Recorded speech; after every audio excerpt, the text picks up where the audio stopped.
Good day po, teachers! Welcome back po dito sa LearningPal kung saan po tayo nag-share ng latest DepEd news and updates and free learning resources. So good news po tayo, teachers, no?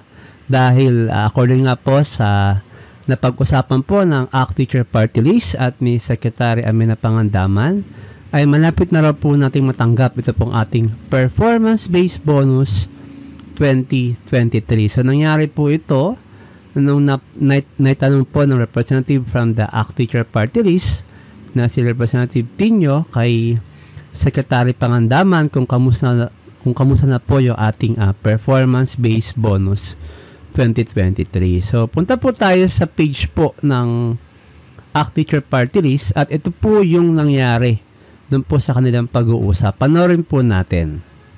Gusto na po yung PBB ng mga guro ng DepEd dahil alam natin denial po ito. Pero according to my sources, there might be a positive development.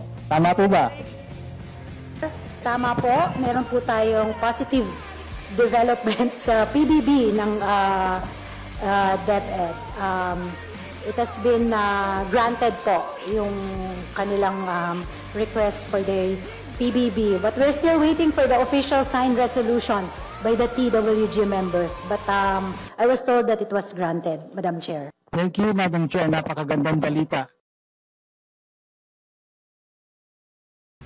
Okay, so yun po yung update po, no, ng ating performance-based bonus 2023. So sabi raw po ay granted daw po at hinihintay na lang po yung official announcement or official letter na nagsasabi po na na-reconsider yung ating performance-based bonus 2023.